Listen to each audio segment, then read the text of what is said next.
Welcome to the WORKOLOGY podcast, a podcast for the disruptive workplace leader. Join host Jessica Miller-Merrill, founder of WORKOLOGY.com, as she sits down and gets to the bottom of trends, tools, and case studies for the business leader, HR, and recruiting professional who is tired of the status quo. Now here's Jessica with this episode of WORKOLOGY. Over 40 million American adults are dyslexic, and only 2 million of those people know it. Being a workplace that overlooks diversity and inclusion is not an option in today's talent marketplace. You know, if you listen to the podcast, I do care a lot about accessibility and accommodation. And these things aren't take it or leave it. They're crucial to recruiting, engaging, retaining your valuable talent. And as I mentioned, I've written a lot about accessibility, whether it's recruiting or onboarding or technology, all these things. However, I did want to talk about a topic that you might not think about when you think about a learning disability or a disability. Today, we're going to be talking about dyslexia from someone who is diagnosed with dyslexia and works in the coaching and training industry. Welcome to the WORKOLOGY podcast, sponsored by Clear Company. Today, I'm joined by Will Wheeler. He's the founder and director of the Dyslexic Evolution and a prolific public speaker who talks about recruitment, diversity, inclusion, leadership, entrepreneurship, and more.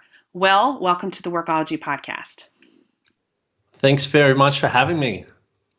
As a recruiting and workplace leader who has worked to overcome dyslexia, you have literal life experience in this area, and you really seek to be an educator to help companies, but also help people themselves.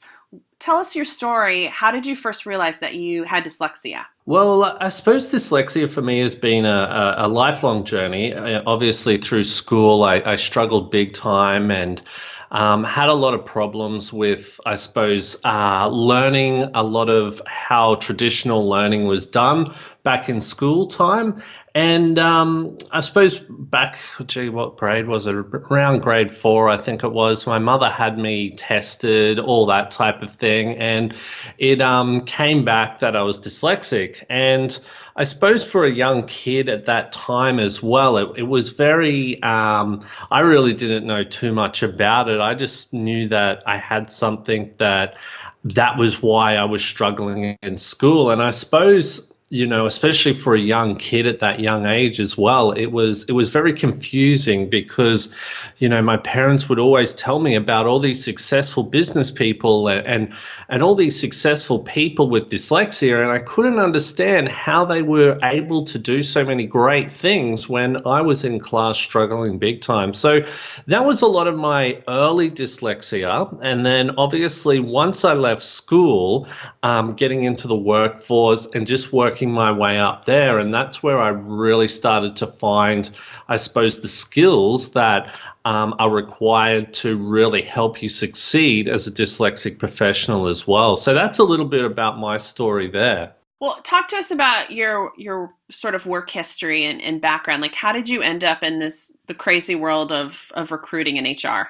Yeah, great, fantastic. So when I left school, I failed school. I got the lowest mark possible. I honestly had no idea where my career was going.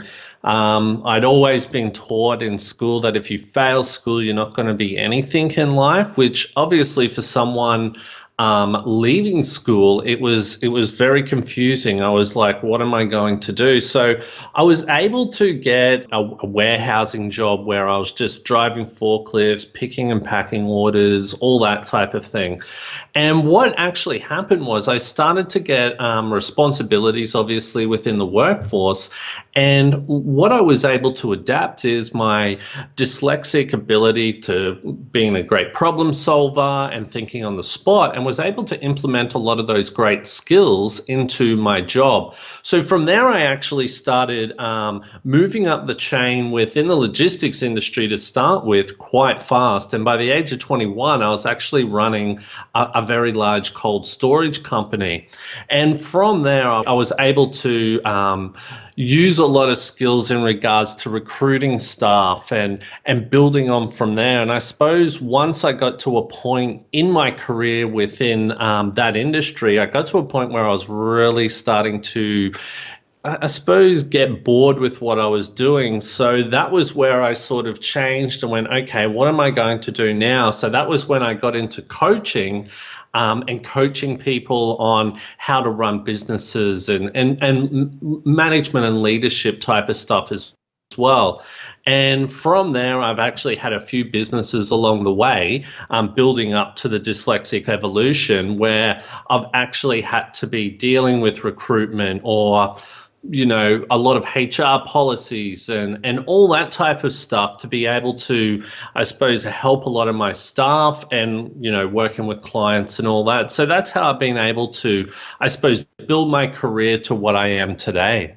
And that kind of leads us to the work that you're doing in sort of education, dyslexia education and training. Talk to us a little bit about that. What does a day in your business look like, and how are you helping professionals? Yeah, cool. So obviously, like we spoke about, a lot of my background was coaching and training. So I've probably been in that type of field for about 11 years now. So I've actually got a good understanding of working with a lot of different people of lots of different backgrounds, I suppose, learning capabilities as well. And I suppose I got to a point where I was working with a lot of people and I could see this huge gap with people who struggle just like myself. And I suppose a lot of these type of people do have low self-esteem because they have had to struggle, or they still do struggle within a working environment. And I looked at that and I thought, oh my God,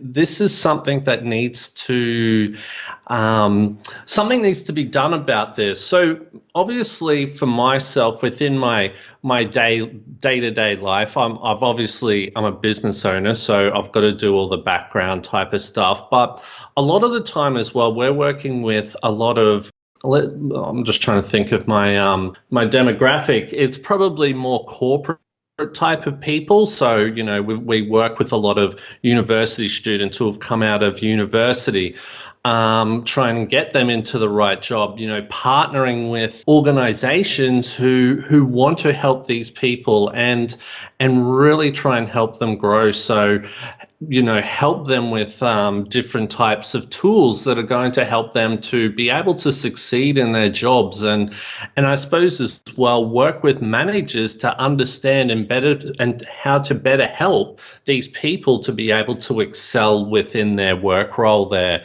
So that's a lot of what we do. But, I think as a growing business as well, we've always got room to grow, and we're always looking for different and new ways to be able to help the workforce, to be able to help management and companies, and most of all, help our clients who are dyslexic to be able to overcome some of the challenges that they've had in the past and be able to go on and do fantastic things within their career. So that's a little bit about us. So talk to me about what dyslexia looks like, maybe for someone who isn't dyslexic or doesn't know anybody and that has dyslexia, and they're not sure what that looks like for someone. Yeah. Okay, so for those who don't know, dyslexia actually stands for disability, and I'm pretty sure lexia is reading. So you've got dys, which obviously means disability, and then reading, which means lexia, which means reading. So what I normally find with a lot of people I'm dealing with, we may struggle a lot of the time with reading being one of those things. So how that may transfer into the workforce is that we then, a lot of instructions may be given to us in writing. So I know for myself, if people to give me instructions via email, I struggle big time with that because I have to read all this stuff. So what can then happen is in the workplace there, we can then make mistakes because we're not understanding things fast enough. We're not comprehending certain messages that are relayed to us when our bosses talk to us. So it can be quite frustrating within the workplace there. But what we tend to find a lot of the time is dyslexic people actually excel in different areas. So really what we're trying to do a lot of the time is to find those strengths and then try and match our clients up or the people that we're working with to the right jobs so they're able to excel in those types of areas there. So and a big thing with dyslexia as well, everyone's different. I'm pretty sure that there's no one person who has the exact same issues is what another dyslexic person would have. So for obviously organizations, it could be quite hard to have a one-size-fits-all program or whatever that is based to help that individual within the workplace because we're all different. We've all got different things that we may struggle with. So that's why it's really important to be able to try and help and find out if these people struggle, because what you'll find a lot of the time is one that dyslexic people don't want to speak up. They're afraid that people are going to look at them bad. They may lose their job, all that type of thing, which is a huge issue because a lot of these people are fantastic at what they do. And a lot of the time they're not put into a position or into something that they're able to excel in. I suppose then for a company, it can be quite frustrating because you don't know what's wrong with this person and you're just thinking, oh, this person just doesn't get it, where really there's a lot of other issues behind the scene. Another big problem as well is a lot of people don't even know they have dyslexia. They may think they may have it or they may struggle with a lot of stuff, but they've never been tested and they don't know about it. So that's another issue that we're finding as well. Let's take a reset. This is Jessica Miller Merrill, and you're listening to the Workology podcast sponsored by Clear Company. Today, we're talking about working with dyslexia, and we're talking with Will Wheeler. Podcast support provided by Clear Company. Clear Company is a complete talent management platform used by human resources professionals to help them hire, retain, and engage A players with ease. Visit clearcompany.com to sign up for a free personalized demo. So when you think about somebody who's been diagnosed with dyslexia and they're in the office or your workplace, what type of accommodations as a business leader can you provide for that individual so that they're able to do their jobs better and perform? Yeah, I think for starters is that you don't want to label these people. I get it all the time. I have people who think because I've got dyslexia, they then need to feel sorry for me. And it's not that at all. You don't need to feel sorry for the person at all. It's not, if you can find the right support or whatever that might be, it's not about feeling sorry for the person, because really that's really bad for people's low self-esteem. When people speak to me in the past, they've said to me things like, oh, you're dyslexic, so can you read? And it's like, yeah, of course I can read, and a lot of dyslexic people really take offense to those types of things. So it's not about, finding out, it's not about feeling sorry for people or anything like that. It's more finding out what they might need help with. And I suppose if you've got someone who's open about the dyslexia, they've spoken to you about that, it's about finding out what they're good at, what they might struggle with, and then what tools you can put into place to help them with what they might struggle with, or maybe you need to put them with different people or things like that to be able to really help them to succeed within their job role.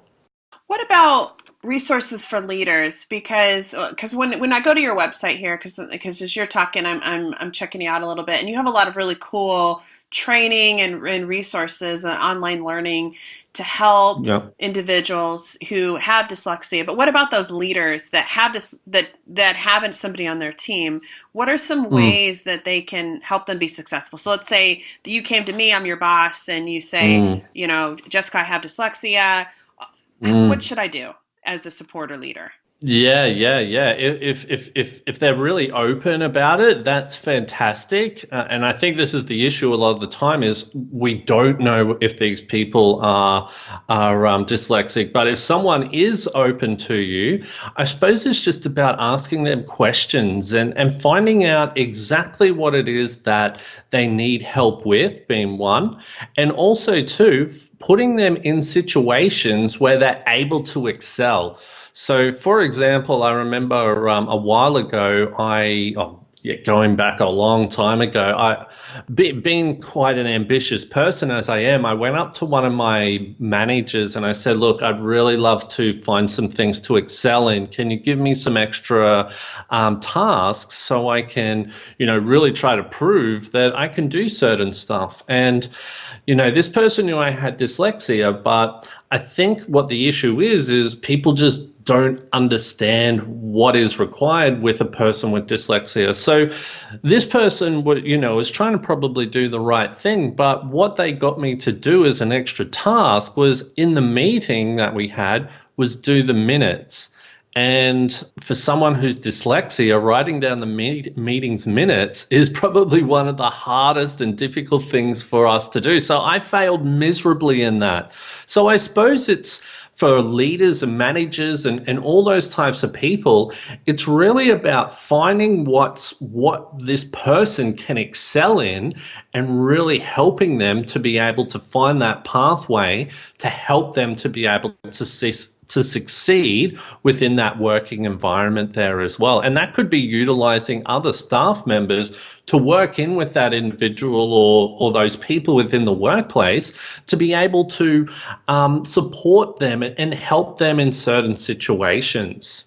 You're talking and I'm thinking about how quickly I think many leaders rush to judgment when they're working with someone and they're not performing. So your boss, when you couldn't put the minutes together in the meeting, he or she might have said, man, Will's not performing very well.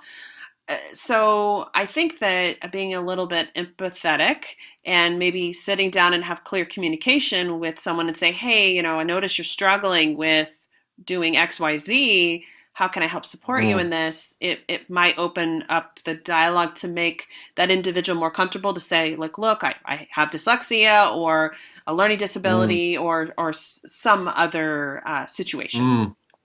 Yeah, definitely. I definitely agree with that. But what I'm finding the problem is that these leaders or managers, they don't actually and I'm not putting the blame on these people at all. It's just a lack of education that these people just don't understand what dyslexia is or how they can best support these staff members. So that can be a real issue. So I suppose this is where we really try to come into play here and work with organizations and work with leaders and managers and even staff members as well to have an understanding of what this person may struggle with, but how can they be best utilized. And I think with more education for these leaders and managers of how to best approach a lot of these people who struggle can only be a good thing to help these people. And really what you see over time, and especially in history as well,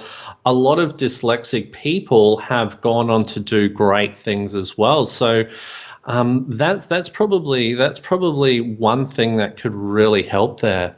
You mentioned creative problem solving and that someone who has dyslexia can kind of look at the world a little bit differently. Talk about how that's worked with you throughout your professional career and your dyslexia.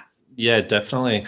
See, for myself, and I never realized this until I started speaking to a lot of different dyslexic professionals like myself, and I never realized that people don't see everything like pictures in their head. When I see a task, I see it as a picture in my head. And a lot of dyslexic people are the exact same. For myself, I get really frustrated, especially being in business, because I can see exactly what I need to see for the future of my business and all that. And I get frustrated because that picture isn't quite right yet. So for where my business is now and the picture in my head, I'm actually not there yet. So I'm getting really frustrated. So we can actually see things really well. Now, creative problem solving has been something that dyslexic people have had their whole entire life, because what we've had to do is always find other ways, especially when we're being kids. We may not have been able to do everything like everyone else. So what we've been able to achieve over time is to be able to learn how to creative problem solve really quick on the spot, so we can move on and start moving forward within whatever we're doing. So those are some really, I suppose, powerful traits that dyslexic people have. And another really interesting thing as well is dyslexic people are very good at trying things, and I suppose they're not afraid to fail as well. That's why a dyslexic person may look at a task and go, okay, we could try A, B, and C and find out which one is the best, where maybe someone who's non-dyslexic, I'm not sure, I'm just saying this, may go, okay, no, we're only doing A, let's go with that. All right. And that's where a dyslexic person could get really frustrated, because they may think, oh, why aren't they thinking outside the box? Why aren't we trying these things where we can find a better way to be able to do this, or whatever that is? So there's lots of really good traits. And I suppose for dyslexic people as well, that's why we go on to be really great entrepreneurs as well, because we have everything that you need to be a great entrepreneur as well. So those are a lot of really important traits that dyslexic people can bring to the workforce. You and I connected because I was poking around on the Disrupt HR website, and I found your talk from last year that's called Leaders Adapting to Different Learning Styles in the Workplace. And we're going to include that in the transcript of the podcast over on workology.com. But I wanted to ask you, what are some ways that HR leaders can help support individuals who have dyslexia in their businesses, or maybe they're recruiting individuals who are diagnosed? Yeah. It's really funny you asked that question, because I've actually just I've just done a survey with about 70 dyslexic people, and I'm about to release a report on my findings about certain issues that are coming up within the workforce and with dyslexic people.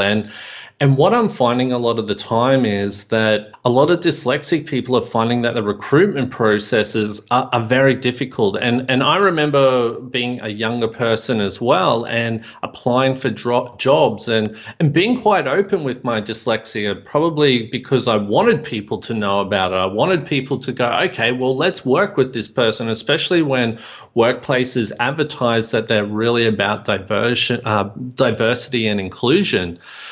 And then I'd hear nothing back, or I'd go to a job interview and I'd have to do all these tests and all this type of stuff. Now, for dyslexic people, having to do all these tests, it's really difficult, and it's not really showing what our strengths are. So, changing the way that we do a lot of recruiting practices could really help as well. I know a lot of my clients talk about is it psychometric testing? I don't know if I'm pronouncing it. Psychometric testing, yeah. That's it. So I just couldn't pronounce it correctly.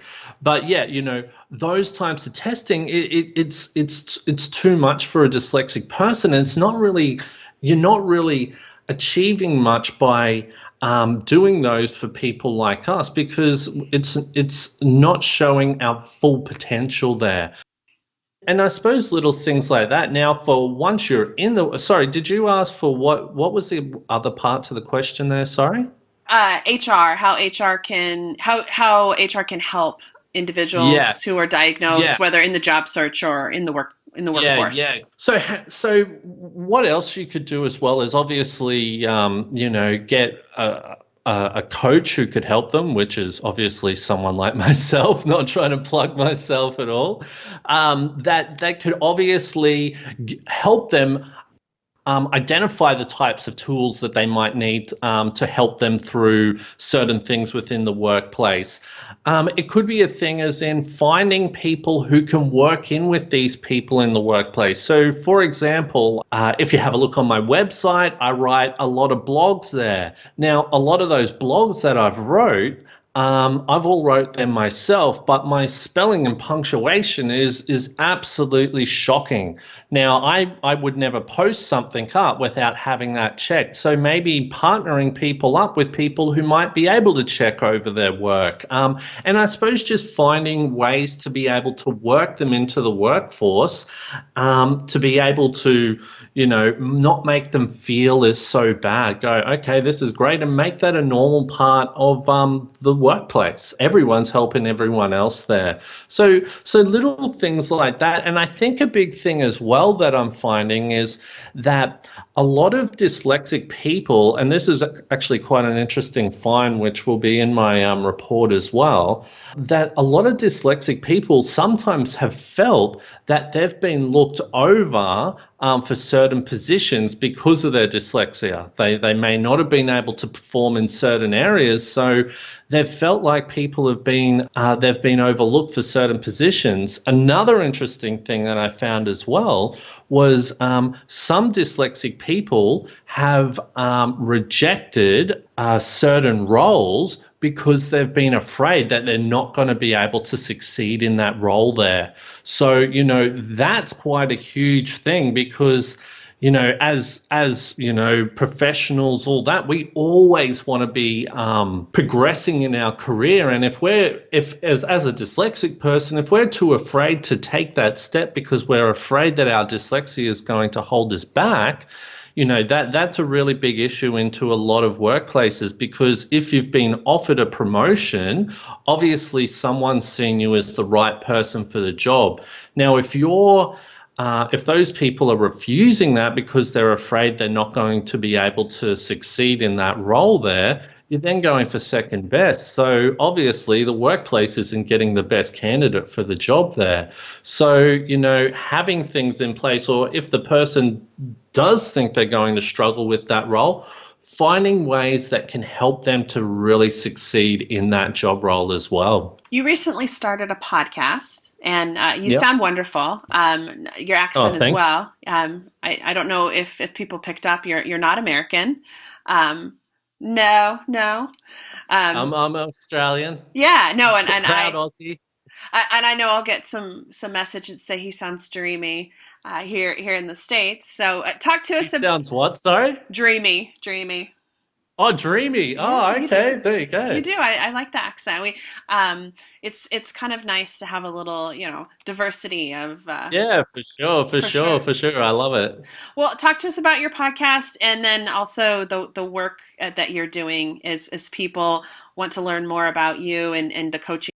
I started a podcast called Dyslexic Professional Podcast, and a big reason behind that was, I think there's this big myth that a lot of people who are dyslexic, especially who are professionals, we haven't had to struggle like everyone else. A lot of it's really funny. And I never thought I would have faced this, but I actually get just some dyslexic people writing really bad things to me because they tell me that I haven't struggled through life. What would I know? And really, it's a big insult, because I have struggled and it has been hard. I've really had to work hard to get to where I've gotten to.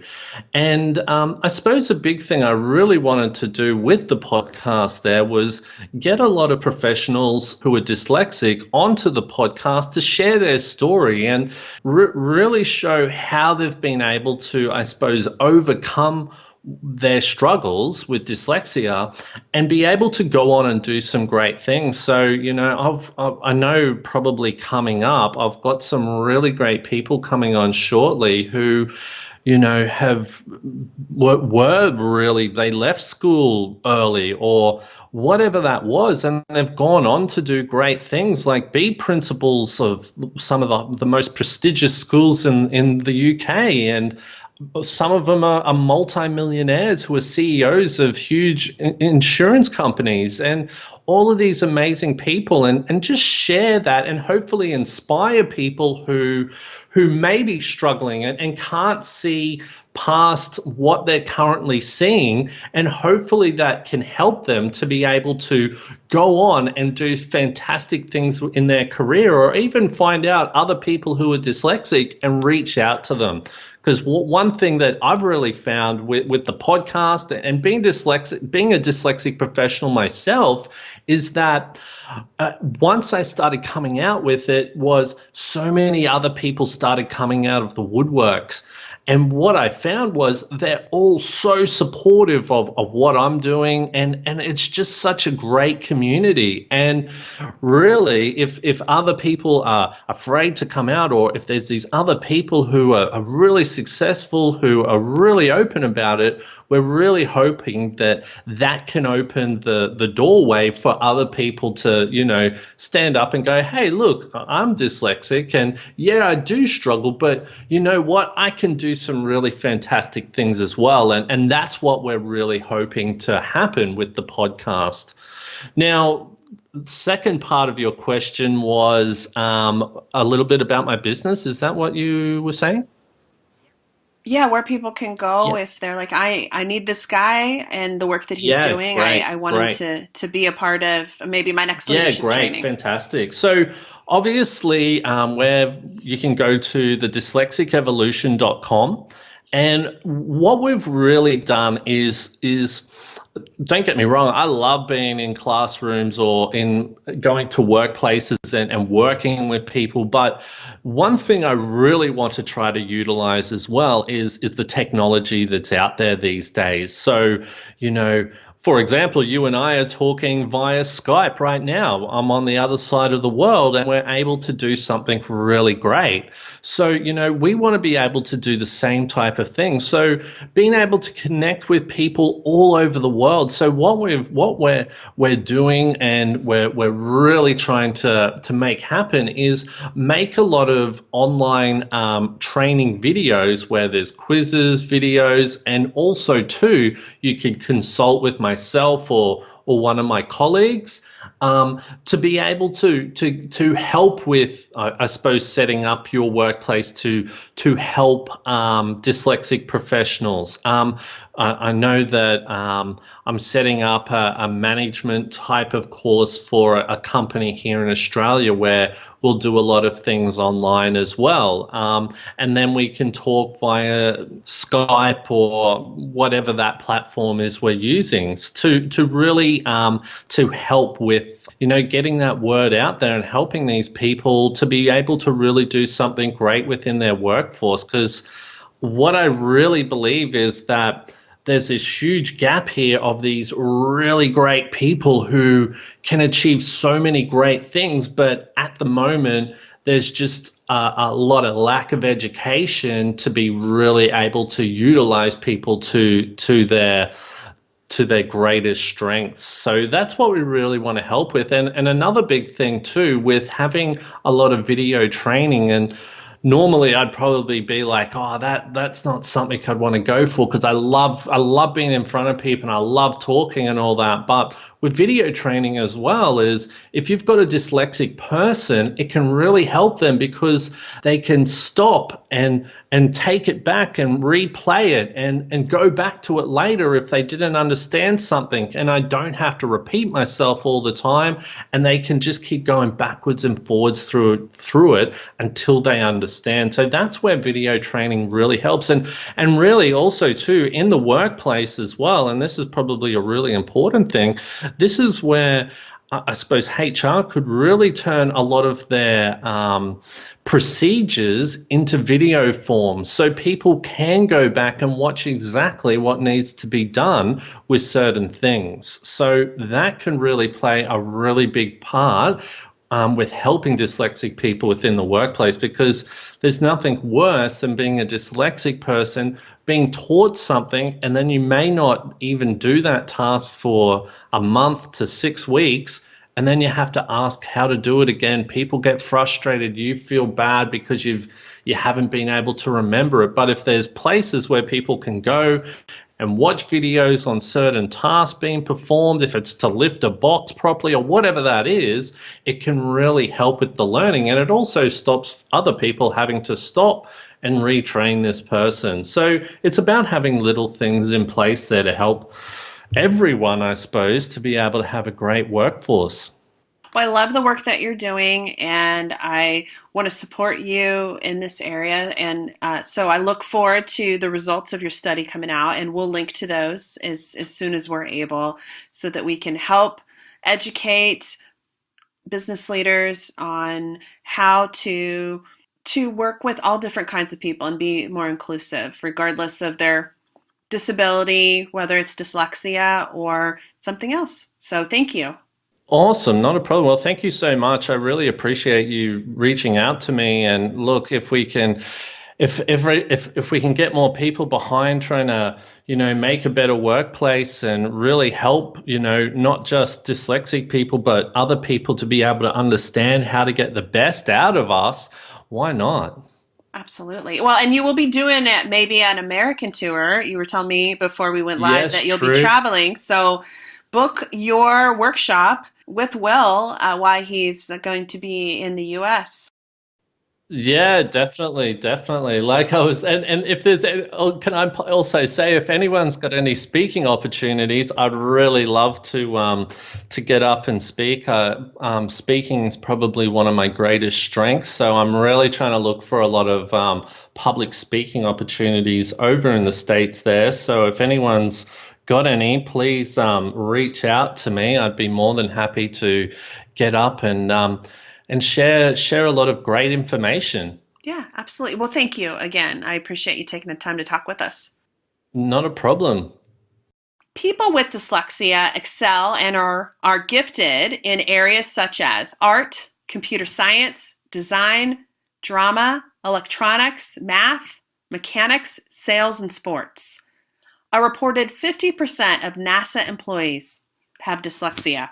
Will has such a passion for making workplaces accessible for candidates and employees with learning disabilities. With his background in recruiting and training and his willingness to share his own personal experience, he is truly a driving force in changing diversity and inclusion in the workplace and entrepreneurship. Thank you for joining the Workology podcast, sponsored by Clear Company. This podcast is for the disruptive workplace leader who's tired of the status quo. This is Jessica Miller-Merrill, and until next time, you can visit workology.com to listen to all our previous podcast episodes.